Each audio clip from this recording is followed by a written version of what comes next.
The night was quiet in the towering glass cathedral of Thorn Industries, where the lights glowed cold and endless, casting reflections that looked more like dreams than reality. He walked through those corridors like a man who owned not just the building, but the very idea of power itself. Harrison Thorne, a billionaire whose name was spoken with both admiration and fear, had everything that the world thought mattered. Money, reputation, influence. These things clung to him the way stars clung to the night sky. And yet, inside, there was a silence so deep it felt like a wound. It was on one of those long evenings when the hum of machines filled the air that fate brought him face to face with something unexpected, something so small, so quiet, that it almost slipped past him unnoticed. A simple woman moving with steady grace, her hands calloused from endless hours of invisible work. She was not meant to exist in his world. She belonged to shadows and corners, to the background where no one ever looked. Amelia Hayes, a maid whose life was defined by humility, was wiping down a polished steel surface when his eyes fell upon her. He had mocked her then, not out of cruelty alone, but out of the weariness of a man who could no longer bear failure. His empire trembled under the weight of an unfinished dream, a machine that refused to obey even the brightest minds. And in his exhaustion he had sought relief in mockery, a cruel performance meant to remind everyone that he still held control. He offered her an impossible challenge, a bet laced with arrogance: fix what the world's greatest engineers could not, and he would give her $100 million. To him it was theatre. To her it was humiliation. But then the silence broke. A small voice, soft, steady, carrying a purity that disarmed even the coldest hearts, rose from the edge of the room. "My mommy can't, but I can." He turned, expecting laughter, perhaps even irritation, but what he saw instead was a child. Golden hair tied back in a careless ribbon, eyes that seemed to hold the color of clear skies after a storm. Chloe Hayes, no more than 10, stood with a teddy bear clutched to her chest. Her presence was like sunlight breaking through storm clouds. And in that moment, something in Harrison shifted, though he did not yet understand what it was. The room grew still, as though time itself leaned closer to listen. Engineers exchanged glances, some amused, others bewildered, but none daring to speak. Harrison laughed, sharp and booming, because laughter was easier than admitting the strange shiver moving through his chest. Yet beneath the surface a seed had been planted, a crack in the armor he wore so tightly. Amelia stood frozen, her cheeks burning, her eyes darting between her daughter and the powerful man before them. She whispered Chloe's name in panic, begging her not to speak further, but the girl did not flinch. Instead, she walked toward the silent, gleaming machine that had defeated everyone else, and she pressed her tiny hand against its cold surface. And there, something healing began. It wasn't about the machine. It wasn't about the impossible bet or the cruel laughter. It was about presence, the quiet, steady courage of a child who believed in listening when the world demanded noise. Harrison found himself watching, not with arrogance, but with curiosity. It was the first time in years that he looked at someone not as an obstacle or an asset, but as a mystery. What unfolded in those minutes became the opening thread of a story neither of them could have written. He, the untouchable king of glass and steel; she, the quiet daughter of a maid, carrying wisdom that no empire could manufacture. Between them stretched an abyss of class, of power, of worlds so different they should never have met. And yet, destiny, gentle, unseen, was stitching them together. In the silence that followed, his heart betrayed him. He should have dismissed her, turned his back, carried on with the armor of indifference. But something in the child's courage, something in the mother's trembling strength, left him unable to walk away. For the first time, Harrison Thorne felt what he had not felt in decades: wonder. The days that followed carried with them a strange new rhythm, though no one in the lab dared to speak of it aloud. For Harrison, the memory of that child's voice lingered like a melody that refused to fade. He had laughed, yes, but the laughter had not silenced the feeling. When the silence returned, he had found himself remembering the steadiness of her gaze, the way her words had cut through his arrogance like gentle rain washing the dust from a forgotten window. He told himself it was nothing, that she was only a child. Yet when he closed his eyes at night, in the cold emptiness of his penthouse, he heard her whisper again, "My mommy can't, but I can." The phrase echoed like a key turning in a hidden lock. He did not want to admit it, but something in his heart had shifted. Amelia, too, felt the change. Though she tried to carry on with quiet dignity, each evening she held her daughter a little tighter, as if protecting her from forces too vast to name. She whispered prayers into Chloe's hair, prayers of safety, prayers of gratitude, and prayers that somehow, despite the cruelty of the world, there might be a gentleness waiting somewhere ahead. The building where they worked seemed to hum with a new energy. The engineers, once cold and distant, now glanced at Chloe with secret wonder, as though she were carrying a kind of miracle. They had watched her touch the great machine with hands far too small and yet so steady, as if she had been born for it. And in that quiet awe, a healing atmosphere began to ripple through the sterile walls, softening the sharpness that had once ruled there. One evening, as the sun bled gold across the horizon, Harrison remained behind long after the others had left. He found himself walking toward the place where Amelia was finishing her shift. She moved quietly, her hair escaping its neat bun, her face pale with exhaustion, but touched with an undeniable grace. She did not notice him at first, too lost in her work, wiping the surfaces with slow, steady movements. He stood watching, torn between words and silence. For a man who could command senators, dismantle corporations, and shape markets with a single decision, he found himself utterly unprepared for the simple act of speaking to her.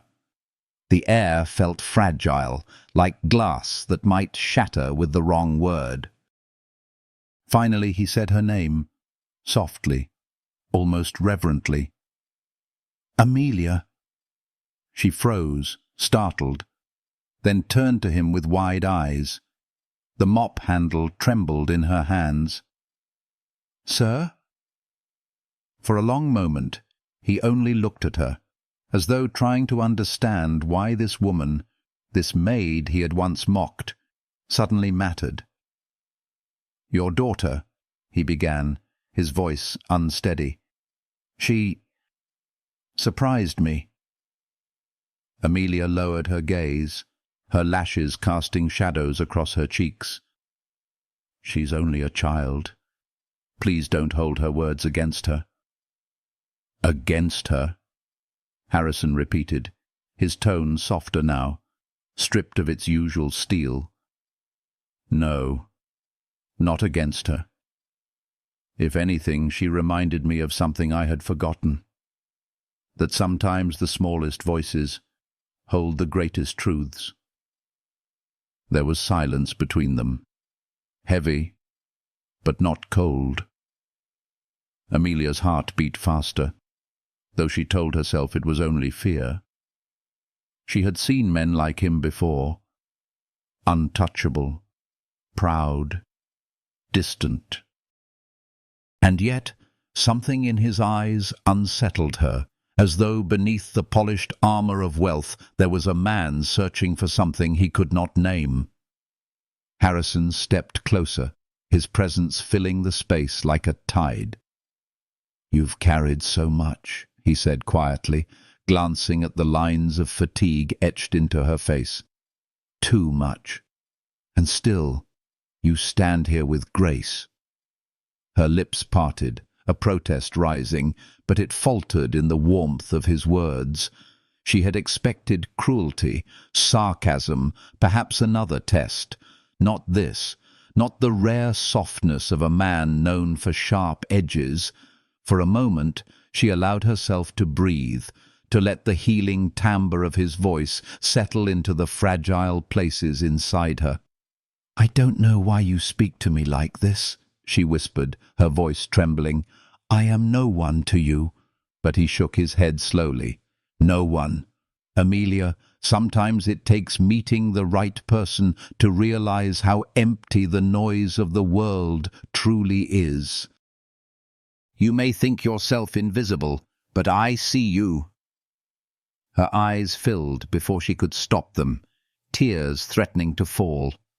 She turned away quickly, ashamed to be so exposed, but Harrison did not mock her. He only stood in silence, as though her vulnerability was not a weakness, but a gift.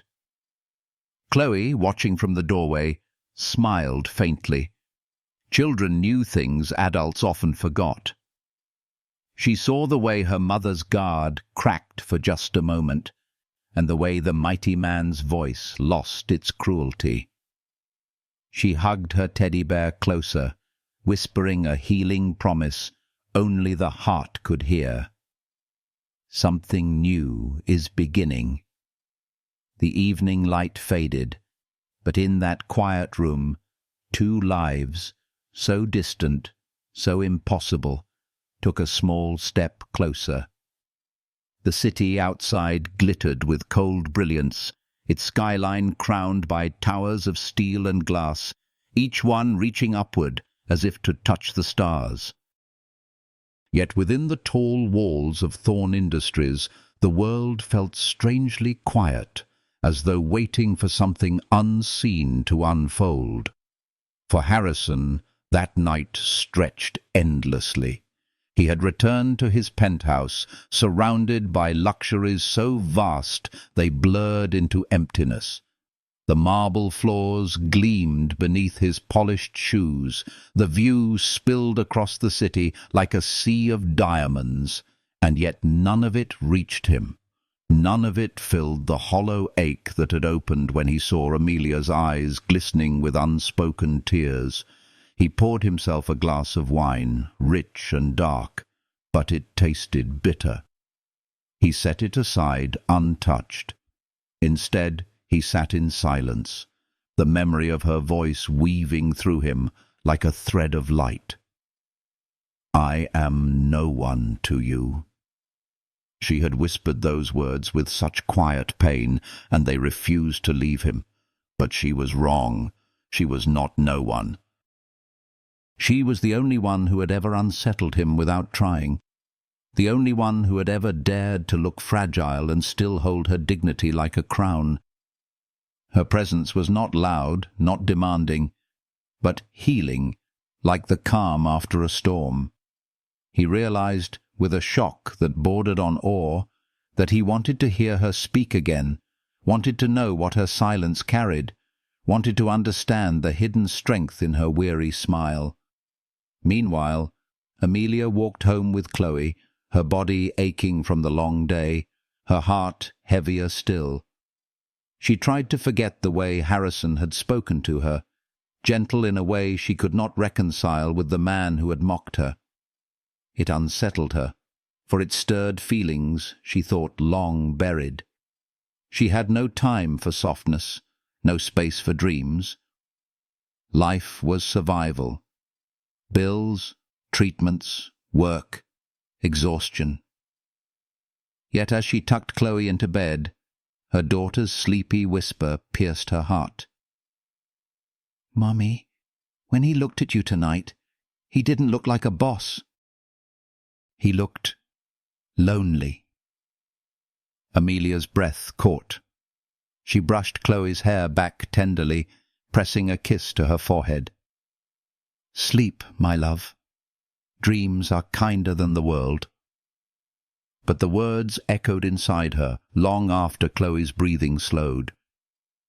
Lonely. Yes, she had seen it too, though she had tried to ignore it. The loneliness in Harrison's eyes, a loneliness as vast as his wealth. The days that followed became a strange dance neither of them fully acknowledged. Harrison began to linger near the lab when Amelia worked, speaking little but watching quietly. Sometimes his questions were casual. "Do you walk home every night?" Or, "Does Chloe like her school?" But Amelia sensed the weight behind them, as if he was reaching for pieces of her life he had no right to hold. She answered cautiously, her voice soft but steady, never giving more than she must. And yet, in those exchanges, something tender grew. The cold glass walls of his world seemed to soften when she was near. He found himself smiling without meaning to, and when she looked at him with that wary grace, his heart felt less like stone and more like something alive, something waiting to heal. One evening he walked her to the door, the city's night air spilling in cool and fragrant. She hesitated, clutching her worn coat tighter, and he, standing so tall and immaculate, felt suddenly clumsy in the space between them. He wanted to speak, to bridge the distance, but words failed him. Instead, he reached for the simplest truth. "You're not invisible, Amelia," he said quietly. "Not to me." Her breath trembled, her eyes shimmering as though the stars themselves had taken root there. For a moment, she allowed herself to feel it, the warmth, the possibility, the healing that came from being seen. And then, with a fragile smile, she whispered, "Good night, sir." The door closed, but the echo of her voice lingered like a promise. Harrison stood there long after she was gone, staring at the door as though it guarded something sacred. He had lived his life chasing triumphs, measuring worth in contracts and victories, but for the first time he realized that true strength might lie not in conquering the world, but in learning how to love without walls. And though neither of them could yet admit it, a story had begun. A story of healing, of quiet glances and trembling hearts, of two broken worlds slowly finding wholeness in each other. The weeks drifted forward, not with the thunder of dramatic change, but with the gentle cadence of moments that stitched themselves quietly into memory. It was in the small things, the way Harrison paused before leaving the lab when he saw Amelia bent over her work, the way her eyes softened almost imperceptibly when Chloe laughed too loudly, the way silence settled between them, not as emptiness but as comfort. For Harrison, the empire he had built suddenly felt like a fragile shell compared to the fragile strength of this woman. He began to see differently. The world that had once been measured in contracts and stock prices was now illuminated by the healing simplicity of a smile, a glance, a word spoken with care. He was learning, perhaps for the first time, what it meant to be human instead of invincible. Amelia felt it too, though she tried to resist. Each evening she would tell herself not to think of him, not to remember the warmth in his voice or the rare humility in his eyes. But as she lay awake in the quiet of her modest home, she would feel the echo of his presence. And though she feared the dangers of hope, she could not deny the way her heart had begun to stir. One evening, after Chloe had fallen asleep, Amelia stepped outside to the small porch of their apartment. The night air carried the fragrance of rain-damp earth and faint blossoms. She wrapped her arms around herself, staring at the stars scattered across the velvet sky. She thought of the distance between their worlds, a gulf so wide it seemed impossible to cross. And yet, she also thought of the moments where that distance had thinned, where she had glimpsed not the billionaire, but the man. Her thoughts were interrupted by the low hum of an engine. A sleek black car pulled up quietly to the curb. Her breath caught as she saw him step out, the city lights glinting in his silver hair. Harrison Thorne, standing outside her humble home, carrying none of his usual armor of arrogance. "Sir," she whispered, startled, clutching her shawl closer. He shook his head gently. "No titles tonight. Just Harrison." She stood frozen as he approached, uncertain whether to flee or to stay. His presence was overwhelming, yet softened by something she had not seen before, a vulnerability that trembled like a hidden wound. "I didn't mean to intrude," he said softly.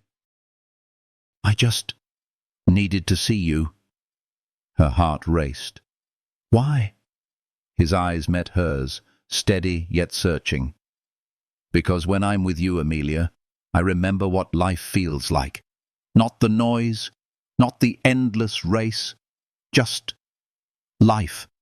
And I don't want to forget that again." The words wrapped around her like warmth, like healing rain falling on parched ground.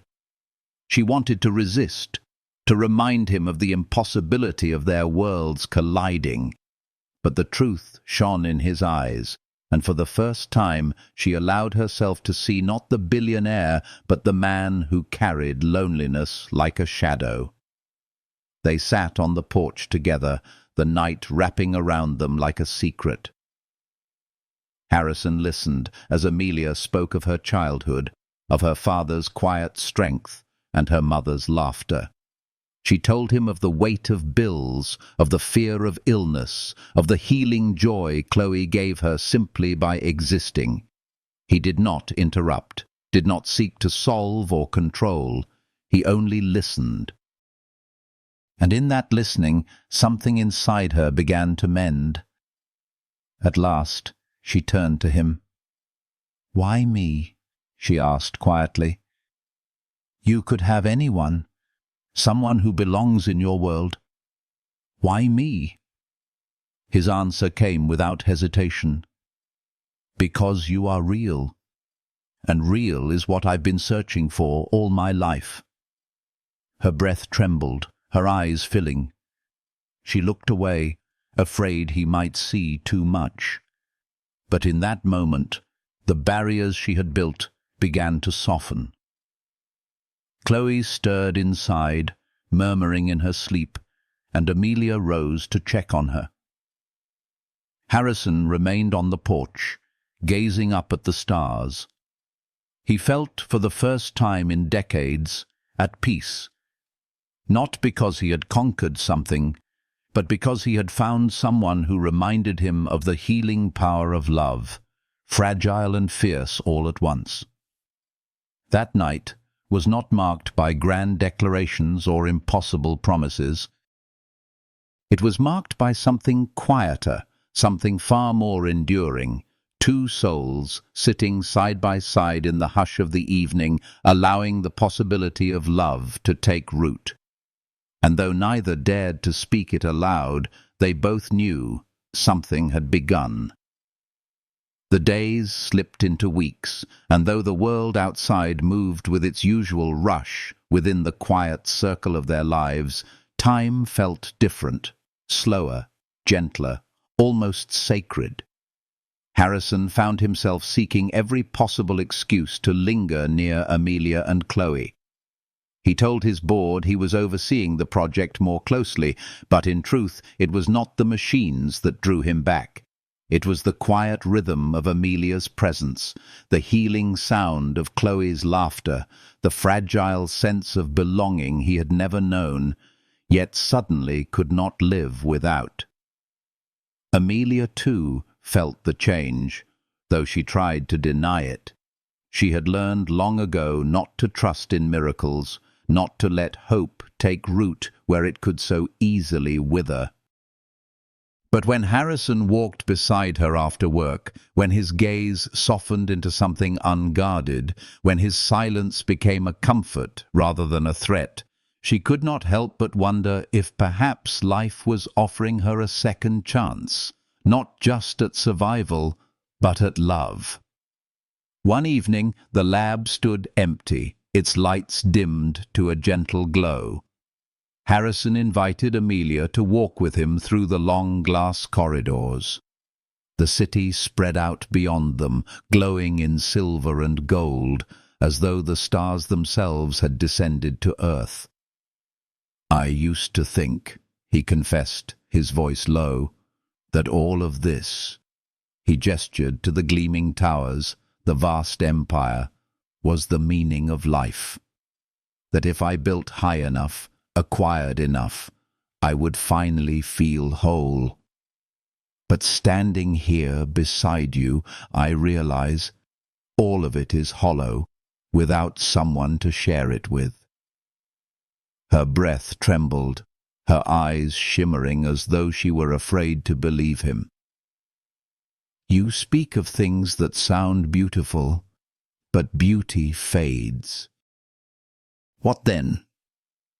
He turned to her fully, his gaze unwavering. "Then we build something deeper, not on glass or steel, but on trust, on love, on healing the parts of ourselves we thought would never mend." His words broke through her walls like dawn breaking through the night. Tears filled her eyes, not of despair, but of release. For so long she had carried her burdens alone. For so long she had been unseen. And now here was a man who looked at her as though she were the most precious truth in the world. She lowered her gaze, whispering, "I am afraid." "So am I," he admitted. "But maybe that is where love begins, in the courage to step forward, even while trembling." Their hands brushed, tentative at first, then lingered, fingers entwining with a tenderness that felt like a vow. Neither spoke, neither needed to. The silence between them was not empty. It was alive, filled with the quiet music of two souls daring to believe. In the weeks that followed, they found themselves weaving small rituals into their lives. Harrison would bring Chloe small gifts, not jewels or extravagance, but simple things that spoke of thoughtfulness. A book of stories, a sketch pad, a necklace with a single silver star. Chloe, in turn, would tell him tales of her great-grandfather, her laughter ringing like bells, her innocence healing something in him that had been broken for decades. Amelia watched, her heart swelling and aching all at once. To see her daughter smile so freely, to see Harrison kneel on the floor, to listen to her as though nothing else in the world mattered, this was a vision she had never dared to imagine. And yet it was real. But love is never without its shadows. Whispers began to stir in Harrison's world. His board grew restless, questioning his time, his priorities. Old allies mocked the idea that a maid could matter to a man of his stature. The pressure mounted like a storm, and still he stood firm. "Let them talk," he told Amelia one evening when she voiced her fears. "They do not know what I know. They have never felt what I feel when I look at you. They chase wealth, but I have found something greater. I will not let it go." Her tears fell then, silent and healing, as she let herself believe. Perhaps for the first time, she allowed the possibility of happiness to take root, not borrowed, not imagined, but real. The climax of their journey came quietly, without grand spectacle. Harrison brought Amelia and Chloe to a garden hidden behind his estate, a place where roses climbed ancient stone walls and fountains sang beneath the moon. He led Amelia beneath the arch of blossoms and said simply, "This is where I come when I need to remember who I am. And now, it is where I want to begin who I will become, with you." He knelt, not with diamonds, not with a ring that shouted wealth, but with empty hands open in humility. "Amelia Hayes, will you walk with me? Not as a shadow, not as someone unseen, but as my equal, my partner, my love." Her breath caught, her world spinning. She thought of the hardships, the sleepless nights, the endless fear. She thought of Chloe, of her laughter, of the healing joy this man had brought into their lives. And though her heart trembled, her voice was clear. "Yes." The garden bloomed brighter, the night air filled with the quiet music of water and wind, and in that moment 2 broken lives became one. It was not the end of their story. It was only the beginning, a beginning born not of power, not of wealth, but of love. The kind of love that heals, the kind of love that restores, the kind of love that turns silence into song.